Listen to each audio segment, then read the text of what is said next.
Hey, what's going on YouTube? This is Travis P11 coming at you with something a little bit different. Instead of doing a EDC discussion or a budget firearms discussion or firearms review, I'm talking about my 2001 Cherokee Sport that I've been driving for the last 7 years as a daily driver. I just want to talk about the pros and cons of owning a vehicle like this, what to expect if you're in the market for one, and just kind of what it's like as a daily driver. You know, it's a vehicle that's been out of production for 15 years, yet they're still very popular. They're popular with the off-roading crowd. They're popular with, just people that want, a nice four-wheel drive, but they don't want to spend a lot of money. So let's go and get started. All right, I got my original window sticker here, and this Jeep stickered out for $23,985 when it was sold back in 2001. It's got the four-wheel drive system on it. Let's see, it has a command track part-time four-wheel drive system, which means I've got two-wheel drive, and then I've got four high and four low. And I'll talk about what that experience is like in just a little bit. Just basic options. It's more or less a no-frills SUV. So let's just go right into it. I bought this model for $7,000 about 7 years ago. It had 125,000 miles on it. Right now I'm up to 175. I put roughly 50,000 miles on it if my math is correct. Okay, so let's just go right into the pros. Why would you want to buy a vehicle like this?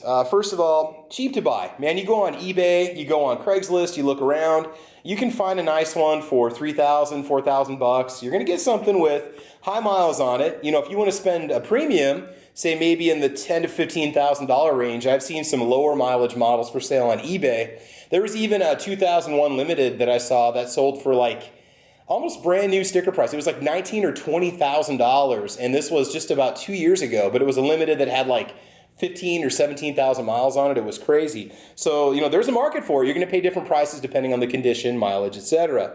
What do I like about it? Well, for being an older vehicle, it's powerful. I watched a Car and Driver or Road and Track test drive on YouTube, and they were saying the 0 to 60 was around the 8.9 second range, which it can keep up with today's more powerful vehicles. If you drive older cars, it might surprise you how powerful new cars are, but this one's never had any issues keeping up in traffic, freeway, interstate, highway driving, and so on. You're going to be fine. Very easy to work on. There's plenty of room inside the engine bay, plenty of space. I do my own oil and lube changes on the Jeep. You can access about everything you need. Plenty of room under the hood, which is a good thing. Plentiful parts. If you have access to a parts yard, we have a pull your own parts yard about 40 miles from my house, and they've got some old Cherokees sitting around there, and I've been able to pull parts off of it that I've needed for mine, just a few things. And you go online, there's no lack of parts. You might have trouble finding original Jeep parts for certain pieces and trim pieces and so on, and you might find the aftermarket parts to be a little expensive, but they're out there if you look for them. It's not an expensive vehicle to maintain. Insurance for me, I'm 39 years old. I haven't had a ticket in about 5 or 6 years. My insurance is, I think I pay $42 a month for full coverage with a $500 deductible. It's really inexpensive to insure. Reliability, for the last 7 years, I'm not kidding you, I've changed the battery, I've had the spark plugs changed, and I've done oil changes. I haven't touched the diff or the transmission fluid or the rear end fluid. I think I've changed we did the front discs and the front pads, and that's it. I haven't had to do anything. I mean, no major mechanical issues whatsoever. I have had the check engine light come on a couple times though, so we'll talk about that in a second here. Nice thing about a vehicle like this, it's very simple. Even the Limiteds had a little more tech, but not a lot of tech to it. A lot less things that can go wrong with a vehicle that's just simpler in nature. My mechanics never had any issues working on it. Although, again, like I said, I do quite a bit of the maintenance myself. You don't really have to worry about any complex systems breaking down and the vehicle just not running. But they do have some issues, and so we'll get to that in just a little bit. Aftermarket, ton of parts available for this vehicle. I mean, you can do whatever you want to this thing. I'm trying to keep it as stock as I can to basically help with resale value. It hasn't been off-roaded or abused. It hasn't really been heavily modified. And so, you can do anything you want to these things. You can turn it into a full-on rock crawler. Heck, if you go on YouTube and check out videos, there's videos of stock XJs just flying up the sides of hills and stuff. And with the right tires and the right setup, there really isn't anything you can't get through. Again, resale, I could probably turn around and sell this one for $3,000 or $4,000. Like I said, I paid $7,000 for it. Just kind of guessing what the market price is for my area, which is central Nebraska. Body style, man, it's a classic design. I get more thumbs up and more little one finger waves, the appropriate kind of one finger waves, the index finger waves, when I'm going down the highway than anything. It's just kind of a basic characteristic. I've never heard anybody really criticize this vehicle. I get a lot of compliments on it because it's a bit of a survivor, even though these Cherokees are plentiful out in the driving market. Modifications, what have I done to it? Okay, this is kind of a pro, or kind of a con actually. The headlights are terrible that come on the vehicle. You get these sealed beam headlights. I always had to have my brights on just to cruise around town. It was so bad that my wife refused to drive the vehicle because she hated the headlights at nighttime. And so what I did was I bought a set of Hella aftermarket headlights. They're made by Hella in Germany. They use, I don't even know guys, an H4, H5, H3 bulb, a regular headlight bulb, and then they bolt right in where the stock headlights go, and you've got your regular 55 or 65 watt two-step headlights in the vehicle, and it makes a world of difference. I mean, everything was just, I remember the night that I installed the new headlights, the wife and I, we just took a drive out into the country just to see how well they work. I mean, you can see reflectors for the sides of roads from like a mile away. The headlights light up gravel roads, pitch black. They're awesome. And the headlight bulbs are like $7 or $8 to replace if you get the Hella Originals, which is even cheaper than sealed beam headlights. So make that $50 or $60 investment, put better headlights on it as soon as you get it.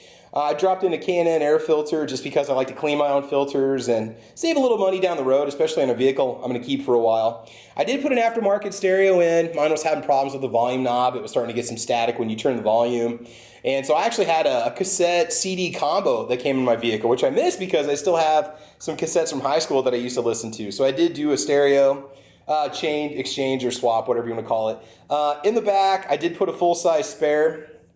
And that was just because I had an opportunity to get one from the parts yard. I got a factory wheel that matches my current alloys for like 20 bucks. So I put the exact same tire on that I'm running on it, which is just a Goodyear Wrangler radial. It's a nice, inexpensive budget tire for all-season driving. Because I did have just a small spare with it at one point. I did go to Harbor Freight. You can take this, if you get one of those little $40, 150-piece tool sets from Harbor Freight, I broke that down and put it into quart baggies, and I put that under my back seat. And so like underneath of it, you have some spots there. So you can actually put a little toolkit in there, which keeps it out of the way, but you still have the basic tools that you need if you're driving around. For towing, oh man, wiring harnesses have been a nightmare to try to find a wiring harness that would work with just standard 4-flat, 4-prong, whatever you want to call it, hookups on trailers. My wife and I have a pop-up camper, and I needed to get a plug that matched the plug on the camper. So, I mean, I bought 2 or 3 different types of wiring harnesses. Finally, I just broke down and got what was called the T-harness. And it actually hooks into your factory rear wiring harness behind the plastic molding in the back, behind the spare tire. And that just plugs right in line with the rear wiring, and it gives you like a 10-foot cable that you can plug into your 4-flat plug on whatever you're towing. That has been fantastic. It's kind of out of the way, but it's wired properly. I don't have to worry about any shorts or any issues. Works great with just about any trailer and any aftermarket lights. That's been awesome. My Jeep did come with a tow bar that was installed on it. I don't know if it was factory or not. I don't have any stickers or markings on it, but it is properly mounted, and we do a little bit of towing with this vehicle. The paint on these generally is not going to be in the best condition. You're going to find that you're going to start getting what's called crow's feet, and what that is kind of a cracking that happens in the paint, and then eventually it starts to fade, and then the paint just simply wears through. On the roof of mine, okay, things are going to get a little shaky here. I went ahead and took off the roof rack, and my buddy and I sanded down the roof all the way down to the primer. And what we did is we just masked it off with some masking tape and just put roll-on bed liner. And it's actually a lot darker than it looks like it is in the camera. This has stopped the rust from coming through, and it gives it a much more durable roof. And where I live in central Nebraska, we get hail several times a year. And unfortunately, she did get hailed on. And so, I don't know, I took it in to get an estimate to get it fixed. It was almost going to cost it as much as the vehicle was worth. So we decided just to do the little roll-on bed liner, although I do have a few hail dings in the hood. But oh well, out where I live, it's about impossible to keep your vehicle without getting hailed on. So I did that to the top, which has been really nice. Let's see here. Okay, cons. Let's go to cons. I don't like to talk down a vehicle, especially I don't want to tick off the Jeep crowd. But okay, cons. Bad headlights initially out of the factory. Paint, plan on doing some work. Also, the moldings tend to fade to a dull gray. And I'm planning on taking off my side moldings this summer and taken off the adhesive just to kind of clean it up a little bit because the plastic looks like a Little Tikes toy plastic from like the early 90s. You know, it's like this dull gray color. So mileage, I'm going to get, okay, before I changed the spark plugs, I was getting 18 miles to the gallon on the highway, sometimes 19 consistently. Wintertime, city driving, you're only going to get about 15 or 16 miles to the gallon. It's not a heavy vehicle. It's just that you burn through the gas in the lower gears. But ever since we changed out the spark plugs, I mean, I put the factory plugs in it that it came with originally, and now I'm back up to 20, 21, sometimes 22, depending if I got the AC on and the wind is blowing the right way. Because remember, a vehicle like this, guys, you've got the aerodynamics of a shoebox. So if you're driving into the wind, you do feel it and you do notice it at the gas pump when you're driving. Let's see what else we have. Ethanol issues and misfires. This Jeep, I don't know what it is. I've been told that there's a heat soak issue with it. It does not like 10% ethanol. I run non-ethanol 87 octane gas in this, which I can buy locally.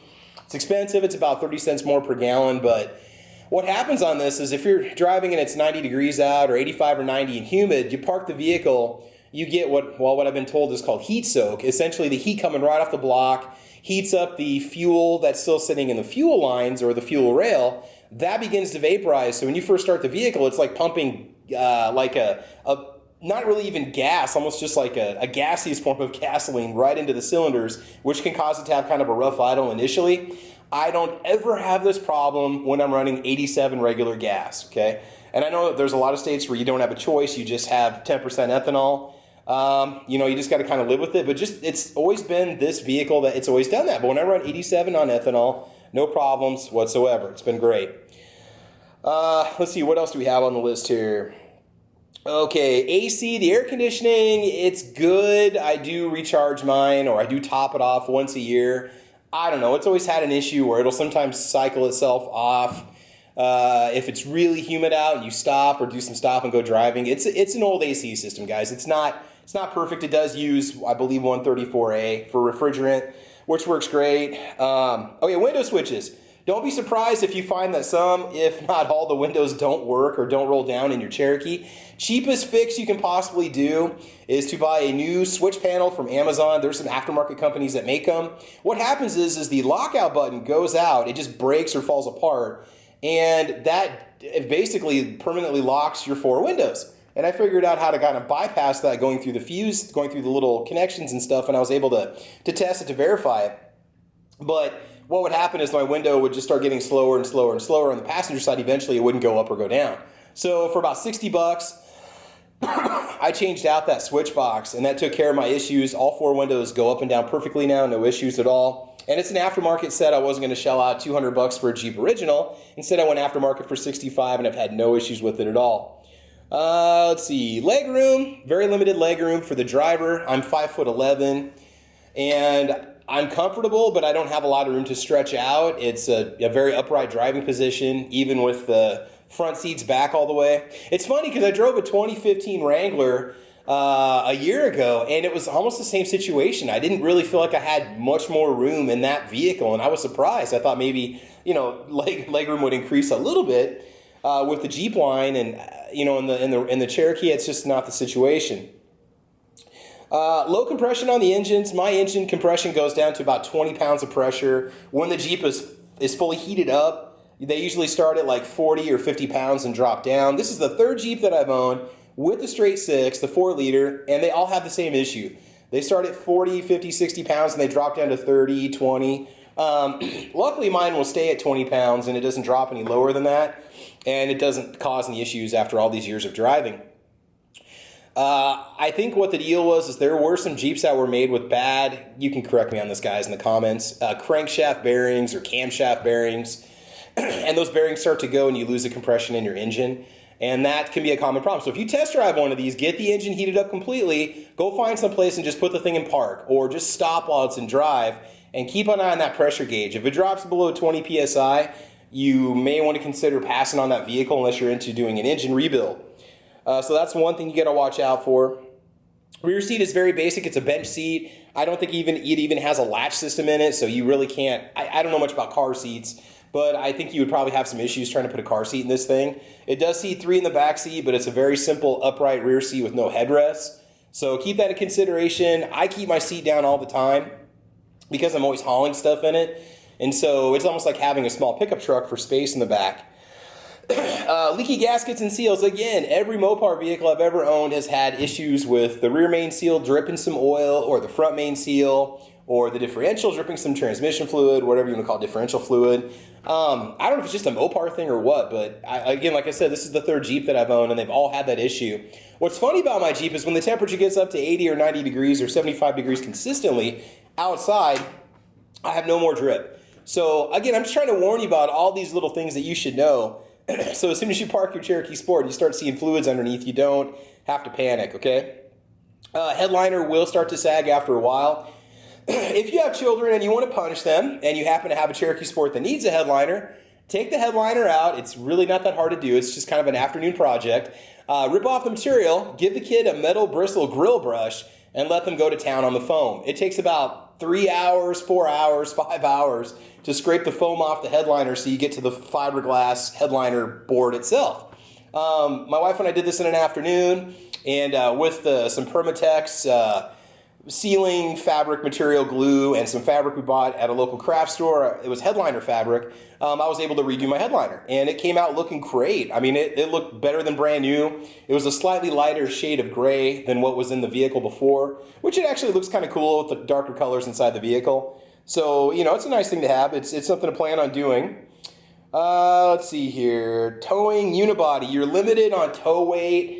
I have a pop-up camper that weighs around 1,800 pounds. I can tow that with no issues. I've towed some fairly large trailers with it, but once you start to get closer to 3,000 pounds, you may want to think about a trailer with the auxiliary brakes built into it.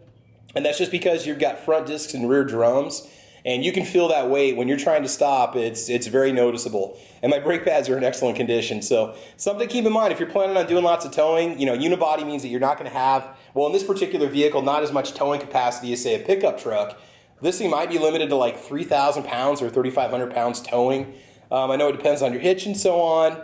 And just be very, very careful if you're doing any towing with this thing. And it is a low, smaller vehicle overall. And my pop-up camper, I mean, that thing is so tall. Even when the camper's down, it practically blocks the entire rear. So if you want to buy something for towing, maybe consider a pickup truck, okay?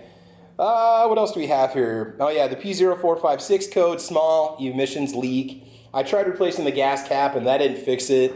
That code's going to be pretty common on this vehicle. What happens is, I think it's the evaporative canister up in the front. The lines to it crack or start to leak gas, and it doesn't open up a switch, and because that switch doesn't actuate or turn on, it's a solenoid, I think is what it's called. It'll cause a code or a check engine light code to come on in your vehicle. And so that's something to keep in mind. If you get that 0456 code, unless your emissions test, depending on how much you care about the environment, it's not an immediate concern. It does not affect the drivability of the vehicle, or at least it doesn't in my situation. Speakers. The front speaker wires were so short in these vehicles when they installed them that over time, opening and closing the doors can cause the speakers to no longer work. And I really don't feel like getting into the wiring and cutting into stuff and taking things apart. So I have a driver's front left speaker that sometimes will work, sometimes will not. Also, the speakers in the rear, they're mounted in the headliner. They're up above you, and they kind of hang down a little bit in the molding, which is annoying when you're trying to load stuff in the back of the vehicle. You have something really tall, you have to clear those speaker grills to get stuff in the back of the vehicle. And so that can be a pain too. But I mean, again, you can haul lots of stuff in this vehicle. When my wife and I moved into our house that we bought in December, I moved the entire apartment out basically with my Jeep and a trailer. We got everything out. I was able to haul tons of stuff with the seats down. It's almost like having a small pickup truck, which I love. Let's see here. Rear wiper motor. Mine just quit working one day. I don't know why. Makes me mad because I just replaced the blade and it just stopped. I mean, it could be a switch. It could be wiring. I really just am not going to mess with it right now. It's fine. It doesn't really affect me too much, but it is something I'll get to eventually. Now, something else to consider with this vehicle. Okay, we're talking a 15-year-old vehicle that has turn of the millennium safety features on it, which means this thing, you don't have ABS, you don't have traction control, you don't have yaw control, you don't have collision detection, you don't have smart cruise control, and you don't have any, I don't believe, side impact beams in it for safety, if I'm not mistaken. I'm not going to say it's unsafe. It gets decent crash test ratings from what I've read, But just understand that on a vehicle like this, there's a lot of things you don't get in terms of safety. So you got to kind of take that into consideration if you've got a family or kids. I mean, it looks like they can take a lot of abuse, especially from the videos I've seen online where people more or less destroy these things. But, you know, just kind of keep that in mind. It is an older vehicle. Okay, that's something to keep into consideration. So I think that covers everything for my list. All right, so in the end, summary. Okay, it is reliable. Other than changing my battery once or twice in the last 7 years, been a great vehicle. It always starts, it always runs. I'm on the original starter, I think the original water pump. I haven't done anything major mechanical to it at all since I bought it, other than just some little things that I've had to replace. It does feel solid. Not a lot of squeaks and rattles. I mean, it is a pretty quiet vehicle, and it just drives. And winter performance is fantastic. I've never actually gotten stuck in it. I've taken this thing on hunting trips for deer. I've taken it to the firing range, which is out in the middle of nowhere where I live. I mean, we're talking, this thing will go through about anything you can throw at it. I've gone through a foot of snow before and not gotten stuck before with it. The four-wheel drive is very capable, and it just goes. Now, two-wheel drive in the wintertime, man, be prepared to slide on ice and stuff. It just, sometimes I can't even get out of the parking lot at the school that I teach at unless I put the vehicle in four-wheel drive. So it's just kind of a caveat of having a rear-wheel drive vehicle with a very light rear end. I've been driving vehicles that are rear-wheel drive my entire life, so I'm just used to it, but this is just something that you need to keep in mind. Let's see here. And again, I like the hauling capability. You can pretty much take it wherever you want. Get a lot of thumbs up from people, which is really cool. Okay, now, so one last thing about it. It is cool being a Jeep owner, and this is a good way to get into the Jeep world without breaking the bank, because Jeeps can get really expensive like most new vehicles if you go new. Here's my summary of a Jeep owner, of the Jeep driver. All right, Ford, Dodge, Chevy, pickup trucks, they're all dudes that go to college, all right? They're in separate frat houses, but they all kind of do the same thing, right? The Jeep Cherokee he's that dude that lives off campus but gets invited to those parties and hangs out with the frat guys but never quite joined the frat. He's kind of cool, kind of laid back, doesn't get in anybody's face. The Jeep driver is the guy that breaks up the bar fight before it happens. And he's the guy that, you know, he's kind of cool and laid back. So it's neat being a Jeep driver. You don't really get into the heated discussions over which vehicle is cooler or which vehicle is better. Again, it's one of those things where they say it's a Jeep thing. I think I get that. Again, good overall vehicle. I've been so happy with it. I've had no issues.